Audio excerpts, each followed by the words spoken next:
सत श्री अकाल जी, मैं योगेश गुरना ते तुसी देख रहे हो इंडोस टीवी ऑस्ट्रेलिया। लो जी, बॉलीवुड जंक्शन के एक होर लेटेस्ट एपीसोड के आपां हाज़र है जनाब। ते बहुत सारिया एंटरटेनमेंट जगत दीयां खबरां अपने कोल हैगियां ने। तुहानूं दसांगे कि अगले हफ्ते किहड़ी फिल्म देखण लई तुसी तैयार हो जाओ जनाब। ते 1 नवंबर नूं जिहड़ी डाका रिलीज़ होई आ, ये आखिर डाका किहो जी साबित हुई है, डाका कामयाब होया या नहीं होया। सो होर भी लेटेस्ट अपडेट्स किहड़ियां फिल्मां होर अनाउंस होईयां ने ते किहड़ियां फिल्मां दा ट्रेलर आ गया है ते ट्रेलर किद्दां दा लग्गिया। मतलब मैं कहना जनाब, एंटरटेनमेंट की गल होवे ते उहदा अपने कोल जवाब ना होवे, ये ते हो ही नहीं सकदा जनाब, कदे भी नहीं। सो लो जी, फिर आपां गर्मा गर्म खबरां दी शुरुआत करदे हां जनाब बॉलीवुड जंक्शन प्रोग्राम दे विच only on Indos TV Australia ते।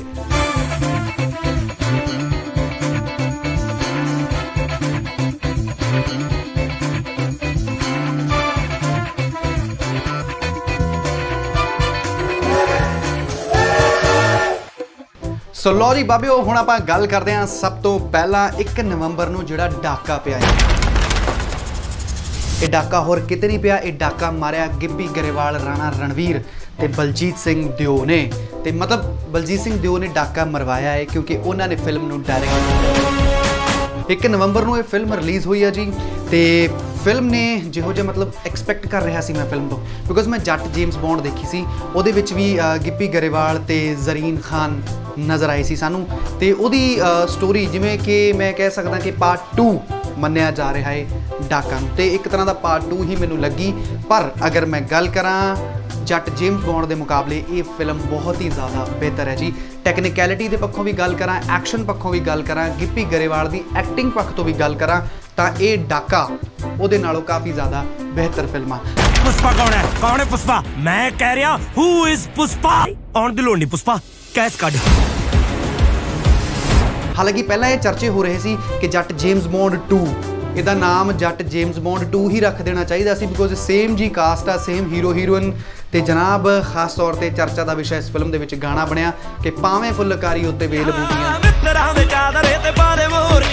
तो गिप्पी गरेवाल की चादरे ते मोरनी इस फिल्म ने पा दी है क्योंकि फिल्म का रिस्पॉन्स बड़ा ही शानदार है। खास तौर पर फिल्म की जी वधिया गल मैनू लगी, मैं स्टोरी नहीं तुहानूं दसूंगा, फिर तुहाडा स्वाद है जिहड़ा खराब हो जू, बिकॉज मैं तो देख ली, तुसीं ते देखो जनाब, क्योंकि फिल्म वर्ल्ड वाइड सिनेमाज दे विच रिलीज़ हुई है। फिल्म की खासियत है कि फिल्म दे विच जिन्नी कॉमेडी सी फिल्म दे विच, उन्ना ही ज़्यादा फिल्म दे विच एक्शन भी हैगा है। तो तुसीं इंजॉय कर सकते हो, हसन वाले हसणगे ते मेरे वर्गे यंगस्टर जिन्होंने थोड़िया मुक्कियां तुक्कियां पसंद ने, वो भी गिप्पी गरेवाल ने बाखूब खड़काइयां ने। तो खास तौर पर गल करा जिहड़ी मैनूं गल चंगी लगी कि साडियां पंजाबी फिल्मां दा एक्शन भी हुण थोड़ा जिहा मतलब सुधर गया है।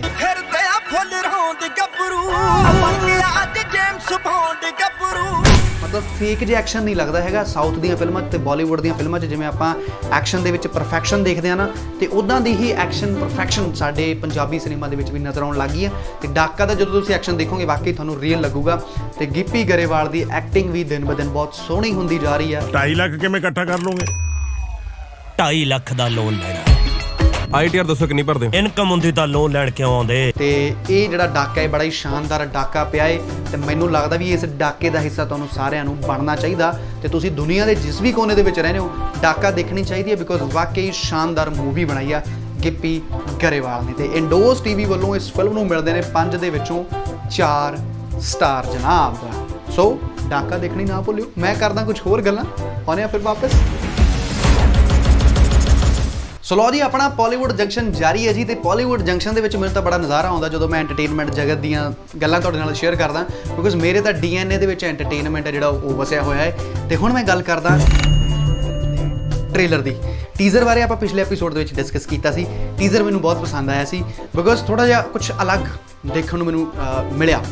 तो झल्ले का ट्रेलर भी उन्ना ही अलग निकलिया। मतलब मैं जिहो जिहा एक्सपैक्ट किया सी कि यार कुछ तो अलग करन इस बार बिन्नू ढिल्लों, बिकॉज बिन्नू ढिल्लों की कॉमेडी आप देखते हैं, no doubt he is a brilliant actor, but उही ब्याह वाला माहौल, उही ब्याह के आले दुआले कॉमेडी घूमती आ, वो चीज़ों तो थोड़ा जिहा मैं भी बोर होने लग गया सी। बट अमरजीत सिंह सराओं ने ਬਿਲਕੁਲ ਫਿਲਮ ਦੇ ਡਾਇਰੈਕਟਰ ਨੇ ਅਮਰਜੀਤ ਸਿੰਘ ਸਰਾਉਂ ਜਿਨ੍ਹਾਂ ਨੇ ਝੱਲੇ ਨੂੰ ਡਾਇਰੈਕਟ ਕੀਤਾ ਹੈ। ਵਾਕਈ ਉਹਨਾਂ ਨੇ ਮਤਲਬ ਡਿਫਰੈਂਟ ਚੀਜ਼ ਕੱਢ ਕੇ ਅੱਗੇ ਲਿਆਂਦੀ ਆ ਤੇ ਇੱਕ ਡਿਫਰੈਂਟ ਕਾਈਂਡ ਆਫ ਕਾਮੇਡੀ, ਇੱਕ ਡਿਫਰੈਂਟ ਕਾਈਂਡ ਆਫ ਕਲਰ। ਜਿਹੜੀ ਉਹ ਬੁੜੀ ਇਸ ਉਮਰ ਦੇ ਵਿੱਚ ਆਪਣੇ ਵਾਸਤੇ ਸ਼ਿਕਾਰ ਕਰਕੇ ਲੈ ਕੇ ਜਾਣਾ ਪਾਗਲਾ ਹੋ। ਹਾਂ ਫਿਲਮ ਦੇ ਵਿੱਚ ਤੁਸੀਂ ਦੇਖੋਗੇ ਤੇ ਦੋਵੇਂ ਝੱਲੇ ਨਜ਼ਰ ਆ ਰਹੇ ਨੇ, ਮਤਲਬ ਹਲਕੇ ਜੇ ਮੈਂਟਲੀ ਕ੍ਰੈਕ ਦਿਖਾਏ ਗਏ ਨੇ ਬਿੰਨੂ ਢਿੱਲੋਂ ਤੇ ਸਰਗੁਣ ਮਹਿਤਾ।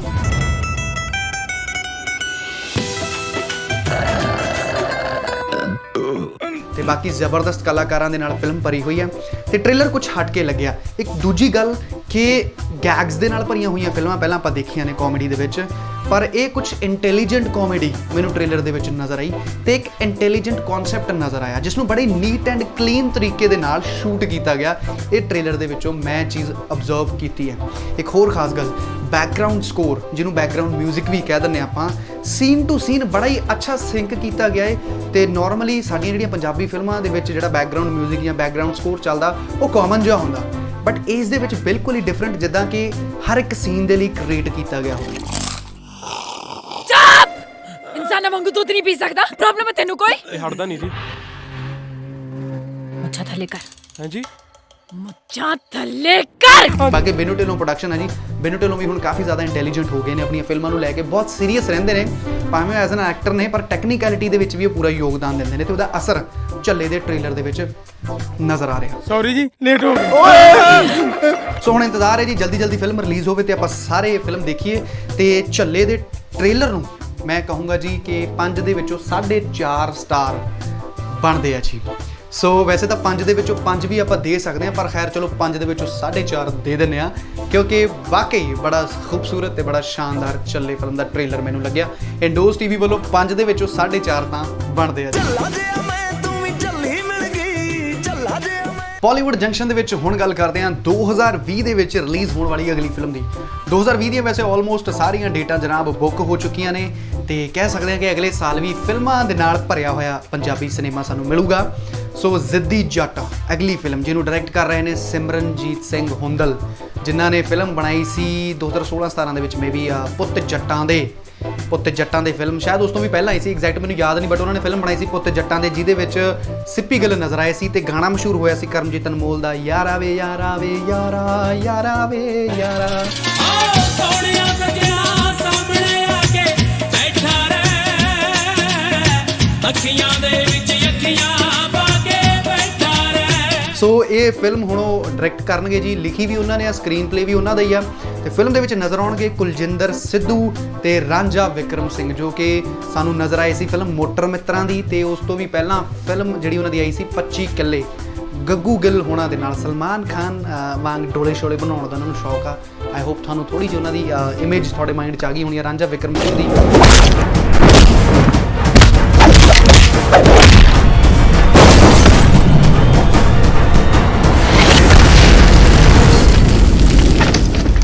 ਸੋ ਇਹ ਫਿਲਮ ਹੁਣ 2020 ਦੇ ਵਿੱਚ ਰਿਲੀਜ਼ ਹੋਣੀ ਹੈ। ਇਹ ਨਹੀਂ ਹਜੇ ਪਤਾ ਕਿ ਕਿਹੜੀ ਡੇਟ ਨੂੰ ਰਿਲੀਜ਼ ਹੋਣੀ ਆ, ਪਰ ਜ਼ਿੱਦੀ ਜੱਟ ਰਿਲੀਜ਼ ਹੋਣੀ ਹੈ ਜਨਾਬ, ਇਹ ਗੱਲ ਪੱਕੀ ਹੈ, ਇਹ ਗੱਲ ਫਾਈਨਲ ਹੈ। ਤੇ ਕੁਲਜਿੰਦਰ ਸਿੱਧੂ ਦੇ ਐਕਸ਼ਨ ਮੂਵੀ ਤੇ ਪੋਸਟਰ ਤੁਸੀਂ ਮੇਰੀ ਸਕਰੀਨ ਤੇ ਦੇਖ ਸਕਦੇ ਹੋ, ਮੈਂ ਤੁਹਾਨੂੰ ਪੋਸਟਰ ਦਿਖਾ ਦਿੱਤਾ ਹੈ।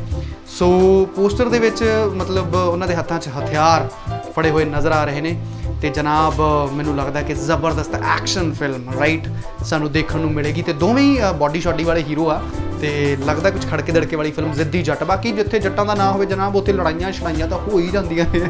ਸੋ ਇਹੋ ਜਿਹੇ ਗਾਣਿਆਂ ਦੇ ਵਿੱਚ ਕਿਹਾ ਜਾਂਦਾ, ਮੈਂ ਨਹੀਂ ਕਹਿੰਦਾ, ਗਾਣਿਆਂ ਦੇ ਵਿੱਚ ਵੀ ਜੱਟਾਂ ਦੇ ਨਾਂ ਤੇ ਲੜਾਈਆਂ ਹੁੰਦੀਆਂ ਨੇ ਤੇ ਫਿਲਮ ਦੇ ਵਿੱਚ ਵੀ ਹੁੰਦੀਆਂ ਨੇ। ਸੋ ਜ਼ਿੱਦੀ ਜੱਟ 2020 ਦੇ ਵਿੱਚ ਅਗਲੀ ਫਿਲਮ ਡਾਇਰੈਕਟਡ ਬਾਏ ਤੇ ਜਨਾਬ ਨਜ਼ਰ ਆਉਣਗੇ ਕੁਲਜਿੰਦਰ ਸਿੱਧੂ ਤੇ ਰਾਂਝਾ ਵਿਕਰਮ ਸਿੰਘ 25 ਕਿੱਲੇ ਵਾਲੇ। ਬਾਬਾ ਦੀਪ ਸਿੰਘ ਸਪੋਰਟਸ ਕਲੱਬ ਦਾ ਉੱਚਾ ਲੰਮਾ ਸੋਹਣਾ ਸੁਨੱਖਾ ਗੱਭਰੂ ਰੇਡ ਦੇ ਉੱਪਰ ਹੈ, ਡੋਲੇ ਉੱਪਰ ਪਵਾਇਆ ਸ਼ੇਰ ਤੇ ਮਾਂ ਨੇ ਨਾਂ ਰੱਖਿਆ ਹੈ ਰਣ ਸ਼ੇਰ। ਉਹ ਛੱਡਦੇ ਹੁਣ। ਸੋ ਲਓ ਜੀ ਆਪਾਂ ਹੁਣ ਗੱਲ ਕਰਦੇ ਹਾਂ ਜੀ ਇਸ ਹਫਤੇ ਰਿਲੀਜ਼ ਹੋਣ ਵਾਲੀਆਂ 2 ਫਿਲਮਾਂ ਦੀ, ਜਾਣੀ ਕਿ 8 ਨਵੰਬਰ ਨੂੰ। ਸਾਡੇ ਪੰਜਾਬੀ ਸਿਨੇਮਾ ਨੇ ਤਾਂ ਹੁਣ ਬੱਲੇ ਬੱਲੇ ਕਰਾ ਰੱਖੀ ਹੈ, ਹਰ ਹਫਤੇ ਇੱਕ ਫਿਲਮ ਤਾਂ ਪੱਕੀ ਹੁੰਦੀ ਹੈ ਜਨਾਬ, ਪਰ 2 ਫਿਲਮਾਂ ਵੀ ਹੁੰਦੀਆਂ ਨੇ। ਹਾਲਾਂਕਿ ਮੈਂ ਹਜੇ ਸੋਚਦਾ ਹੁੰਦਾ ਕਿ ਯਾਰ 2 ਫਿਲਮਾਂ ਇੱਕ ਹਫਤੇ ਨਾ ਰਿਲੀਜ਼ ਕਰਿਆ ਕਰੋ, ਬਿਕੋਜ਼ ਕਾਫੀ ਜ਼ਿਆਦਾ ਲਾਸ ਹੋ ਜਾਂਦਾ ਹੈ, ਬਿਕੋਜ਼ ਅਜੇ ਸਿਨੇਮਾ ਤੇ ਆਡੀਅנס ਬਹੁਤ ਵੱਡੇ ਨਹੀਂ ਹੋਏ, ਮਤਲਬ ਵੱਡਾ ਤਾਂ ਹੋ ਗਿਆ ਬਟ ਇੰਨਾ ਵੱਡਾ ਵੀ ਨਹੀਂ ਹੋਇਆ ਵੀ 2 ਫਿਲਮਾਂ ਇੱਕੋ ਦਿਨ ਰਿਲੀਜ਼ ਹੋ ਕੇ ਹਿੱਟ ਹੋ ਜਾਣ। ਸੋ ਫਾਈਨਲੀ 8 ਨਵੰਬਰ ਨੂੰ 2 ਫਿਲਮਾਂ ਰਿਲੀਜ਼ ਹੋਣੀਆਂ ਨੇ ਜਨਾਬ। ਪਹਿਲੀ ਤੇ ਕਾਫੀ ਜ਼ਿਆਦਾ ਸਟਾਰਾਂ ਦੇ ਨਾਲ, ਪੰਜਾਬੀ ਐਕਟਰਸ ਦੇ ਨਾਲ ਸਜੀ ਫਬੀ ਫਿਲਮ, ਤੇ ਦੂਜੇ ਪਾਸੇ ਹੋਣੀ ਹੈ ਜੀ 8 ਨਵੰਬਰ ਨੂੰ ਹੀ ਰਿਲੀਜ਼ ਨਵੇਂ ਤੇ ਯੰਗਸਟਰ ਐਕਟਰਸ ਦੇ ਨਾਲ ਭਰੀ ਹੋਈ ਇਹ ਫਿਲਮ। ਪ੍ਰੀਤ ਬਾਠ ਇਸ ਫਿਲਮ ਦੇ ਵਿੱਚ ਇੱਕ ਨੋਨ ਚਿਹਰਾ ਹੈ ਜੀ। ਪ੍ਰੀਤ ਬਾਠ ਪਹਿਲਾਂ ਵੀ ਕਈ ਫਿਲਮਾਂ ਦੇ ਵਿੱਚ ਨਜ਼ਰ ਆ ਚੁੱਕੇ ਨੇ। ਬੁਰਾ ਵਰਗੀਆਂ ਫਿਲਮਾਂ ਦੇ ਵਿੱਚ ਪ੍ਰੀਤ ਬਾਠ ਨੇ ਅੱਛਾ ਆਪਣਾ ਰੋਲ ਅਦਾ ਕੀਤਾ ਹੈ, ਤੇ ਜਿਸ ਡਾਇਰੈਕਟਰ ਸਾਹਿਬਾਨ ਨੇ ਬੁਰਾ ਬਣਾਈ ਸੀ ਤੇ ਉਹਨਾਂ ਨੇ ਹੀ ਇਹ ਫਿਲਮ ਨੂੰ ਵੀ ਡਾਇਰੈਕਟ ਕੀਤਾ ਹੈ। ਸੋ ਹੁਣ ਦੇਖਦੇ ਹਾਂ ਕਿ ਇੱਕ ਪਾਸੇ ਤਾਂ ਵੱਡੀ ਸਟਾਰ ਕਾਸਟ, ਸਾਨੂੰ ਮਾਣ ਹੈ ਜੀ ਆਪਣੀ ਧੀ ਤੇ, ਜਿਨੇ ਇੰਨੇ ਵੱਡੇ ਪਰਿਵਾਰ ਦਾ ਹੀਰਾ ਚੁਣਿਆ। ਕਲਾਕਾਰ ਲੀਡ ਦੇ ਵਿੱਚ ਨੇ, ਤੇ ਦੂਜੇ ਪਾਸੇ ਪ੍ਰੀਤ ਬਾਠ ਤੇ ਯੰਗਸਟਰਾਂ ਦੀ ਜੋੜੀ, ਮਿੱਤਰਾਂ ਨੂੰ ਸ਼ੌਂਕ ਹਥਿਆਰਾਂ ਦਾ। ਤੇ ਇਹ ਜਿਹੜੀ ਫਿਲਮ ਹੈ ਨਾਨਕਾ ਮੇਲ, ਜਿਹੜੀ ਕਿ ਰਿਲੀਜ਼ ਹੋਣੀ 8 ਨਵੰਬਰ ਨੂੰ, ਇਹ ਫੈਮਿਲੀ ਫਿਲਮ ਹੈ ਜੀ। ਰਿਸ਼ਤਿਆਂ ਦੀ ਮਤਲਬ ਕਹਿ ਲਓ ਕਿ ਜਿਹੜੀ ਕਿ ਨੋਕ ਝੋਕ ਚੱਲਦੀ ਰਹਿੰਦੀ ਆ ਉਸ ਦੇ ਉੱਪਰ ਬੇਸਡ ਹੈ। ਮੇਰੀ ਤਾਂ ਇਸੇ ਤਰ੍ਹਾਂ ਸਾਰੀ ਉਮਰ ਲੰਘ ਗਈ, ਹੁਣ ਕਾਦੇ ਪੇਕੇ ਤਾਂ ਹੁਣ ਸ਼ਰੀਕਾਂ ਤੋਂ ਵੱਧ ਹੋ ਗਏ ਨੇ। ਤੇ ਮਿੱਤਰਾਂ ਨੂੰ ਸ਼ੌਂਕ ਹਥਿਆਰਾਂ ਦਾ, ਨੌਜਵਾਨੀ ਕਿਵੇਂ ਇੱਕ ਦੂਜੇ ਦੇ ਪਿੱਛੇ ਲੱਗ ਕੇ ਗਲਤ ਰਸਤੇ ਚਲੀ ਜਾਂਦੀ ਹੈ, ਤੇ ਜਾਂ ਕਿਵੇਂ ਅੱਜ ਕੱਲ੍ਹ ਦੀ ਨੌਜਵਾਨੀ ਹਥਿਆਰਾਂ ਜਾਂ ਨਸ਼ਿਆਂ ਦੇ ਵਿੱਚ ਪੈ ਗਈ ਹੈ, ਉਸ ਚੀਜ਼ ਦੇ ਆਲੇ ਦੁਆਲੇ ਇਸ ਫਿਲਮ ਦੀ ਕਹਾਣੀ ਘੁੰਮਦੀ ਹੋਈ ਸਾਨੂੰ ਨਜ਼ਰ ਆ ਰਹੀ ਹੈ। ਟ੍ਰੇਲਰ ਤੋਂ ਤਾਂ ਆਪਾਂ ਇਹੀ ਅੰਦਾਜ਼ਾ ਲਾਇਆ ਹੈ। ਨਹੀਂ ਤਾਂ ਲੋਕਾਂ ਨੇ ਘਰ ਦੇ ਬਾਹਰ ਸਵਰਗ ਆਸ਼ਰਮ ਦਾ ਬੋਰਡ ਲਾ ਦੇਣਾ, ਤੇ ਉਸੇ ਸਵਰਗ ਨੂੰ ਨਰਕ ਬਣਾਉਣ ਦਾ ਸ਼ੌਂਕ ਹੈ ਮਿੱਤਰਾਂ ਨੂੰ। ਤੁਹਾਨੂੰ ਜ਼ਮੀਨ ਤੋਂ ਚੁੱਕ ਕੇ ਮੈਂ ਆਸਮਾਨ ਤੇ ਬਿਠਾਇਆ, ਇਸ ਕਰਕੇ ਕਿ ਤੁਸੀਂ ਮੈਨੂੰ ਅੱਖਾਂ ਦਿਖਾ ਸਕੋ। ਪੁੱਲਰ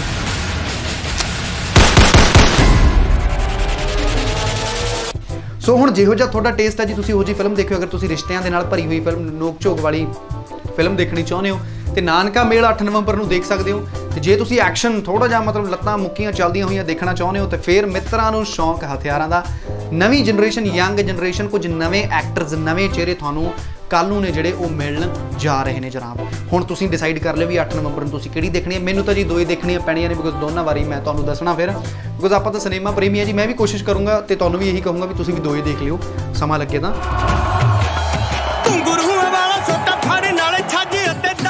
ਹੈ ਕੋਈ ਬੂਟਾ ਸਿੰਘ ਨਾਲ ਪੰਗਾ ਲੈਣ ਵਾਲਾ ਨਾ, ਬਹੁਤ ਵੱਡਾ ਬਦਮਾਸ਼ ਆ ਤੂੰ ਓਏ, ਦਿਖਾ ਬਦਮਾਸ਼ੀ। ਹਥਿਆਰ ਜਦ ਡੱਬੇ ਚ ਹੁੰਦਾ ਨਾ ਤਾਂ ਨਹੀਂ ਜਾਂਦਾ। ਬਿਕੋਜ਼ ਐਂਟਰਟੇਨਮੈਂਟ ਜਿੰਨਾ ਜ਼ਿਆਦਾ ਕਰੀਏ ਜ਼ਿੰਦਗੀ ਦੇ ਵਿੱਚ ਓਨਾ ਘੱਟ ਹੈ ਜੀ, ਕਿਉਂਕਿ ਪਹਿਲੀ ਟੈਨਸ਼ਨਾਂ ਬਹੁਤ ਨੇ। ਜੇ ਫਿਲਮਾਂ ਦੇਖ ਕੇ ਸਵਾਦ ਜਾ ਜਾਂਦਾ ਤੇ ਫਿਰ ਕੀ ਲੱਗਦਾ ਜਨਾਬ, ਰਾਈਟ? ਸੋ ਦੋਵੇਂ ਹੀ ਫਿਲਮਾਂ ਦੇਖਿਓ ਜੀ, ਇੱਕ ਤਾਂ ਨਹੀਂ ਪੱਕੀ ਦੇਖ ਲਿਓ। ਖੈਰ ਮੈਂ ਦੋਵੇਂ ਦੇਖ ਕੇ ਤੁਹਾਨੂੰ ਦੱਸ ਦੂੰ ਕਿ ਕਿਵੇਂ ਲੱਗੀ, ਤੇ ਦੂਜੀ ਫਿਰ ਜੇ ਮੈਨੂੰ ਵਧੀਆ ਲੱਗੀ ਮੈਂ ਤੁਹਾਨੂੰ ਕਹਿ ਦੂੰਗਾ ਵੀ ਦੂਜੀ ਵੀ ਦੇਖ ਲਓ ਯਾਰ। ਸੋ ਖੈਰ 2 ਫਿਲਮਾਂ ਰਿਲੀਜ਼ ਹੋਣੀਆਂ ਨੇ, ਦੋਨਾਂ ਨੂੰ ਮੇਰੇ ਵੱਲੋਂ, ਇੰਡੋਜ਼ ਟੀਵੀ ਵੱਲੋਂ, ਯੋਗੇਸ਼ ਗੁਰਨਾ ਵੱਲੋਂ ਆਲ ਦ ਬੈਸਟ ਹੈ ਜਨਾਬ। ਤੇ ਹੁਣ ਦੇਖਦੇ ਆਪਾਂ ਕਿ ਦੋਨਾਂ ਫਿਲਮਾਂ 'ਚੋਂ ਚੱਲਦੀ ਕਿਹੜੀ ਆ। ਨਵੇਂ ਯੰਗਸਟਰ ਵੀ ਕਮਾਲ ਕਰ ਸਕਦੇ ਨੇ, ਇਹੋ ਜਿਹੀ ਗੱਲ ਨਹੀਂ। ਤੇ ਦੂਜੇ ਪਾਸੇ ਰੋਸ਼ਨ ਪ੍ਰਿੰਸ, ਹਾਲਾਂਕਿ ਉਹਨਾਂ ਦੀਆਂ ਪਿਛਲੀਆਂ ਫਿਲਮਾਂ ਨੇ ਕੁਝ ਖਾਸ ਵਧੀਆ ਪਰਫਾਰਮੈਂਸ ਨਹੀਂ ਦਿੱਤੀ, ਪਰ ਦੇਖਦੇ ਹਾਂ ਕਿ ਇਸ ਵਾਰ ਰੋਸ਼ਨ ਪ੍ਰਿੰਸ ਦੀ ਕਿਸਮਤ ਚਮਕਦੀ ਹੈ ਜਾਂ ਨਹੀਂ, ਉਹ ਆਪਾਂ ਨੂੰ ਪਤਾ ਲੱਗ ਹੀ ਜਾਣਾ 8 ਨਵੰਬਰ ਨੂੰ ਨਾਨਕਾ ਮੇਲ ਦੇਖ ਕੇ। ਹਾਂ ਬਈ, ਕਿੱਥੇ ਰਹਿ ਗਏ ਹੋ ਲਗਾੜੇ? ਆਇਆ ਨਹੀਂ ਫਿਰ ਤੇਰਾ ਨਾਨਕਾ ਮੇਲ? ਸੋ ਆਲ ਦ ਬੈਸਟ ਹੈ ਜੀ। ਤੇ ਨਾਲ ਦੀ ਨਾਲ ਹੁਣ ਇਸ ਹਫਤੇ ਦੀਆਂ ਮੈਨੂੰ ਲੱਗਦਾ ਸਾਰੀਆਂ ਅਪਡੇਟਸ ਤੁਹਾਨੂੰ ਆਪਾਂ ਦੇਤੀਆਂ ਨੇ, ਤੇ ਹੁਣ ਚੱਲੀਏ ਫਿਰ ਆਪਾਂ ਜੀ, ਟਾਈਮ ਹੋ ਗਿਆ। ਤੇ ਫਿਰ ਆਪਾਂ ਕੁਝ ਹੋਰ ਅਪਡੇਟਸ ਇਕੱਠੀਆਂ ਕਰਾਂਗੇ ਤੇ ਨੈਕਸਟ ਵੀਕ ਫਿਰ ਮਿਲਦੇ ਹਾਂ same time same channel Indos TV Australia ਤੇ। ਪੰਜਾਬੀ ਫਿਲਮ ਇੰਡਸਟਰੀ ਦੀਆਂ ਕੁਝ ਸ਼ਾਨਦਾਰ ਖਬਰਾਂ ਲੈ ਕੇ only on Indos TV Australia ਦੇ ਉੱਪਰ। ਮੈਨੂੰ ਯੋਗੇਸ਼ ਗੁਰਨਾ ਨੂੰ ਦਿਓ ਇਜਾਜ਼ਤ। ਜਿਉਂਦੇ ਰਹੋ, ਹੱਸਦੇ ਰਹੋ, ਵਸਦੇ ਰਹੋ ਤੇ ਦੇਖਦੇ ਰਹੋ ਇੰਡੋਜ਼ ਟੀਵੀ ਆਸਟ੍ਰੇਲੀਆ।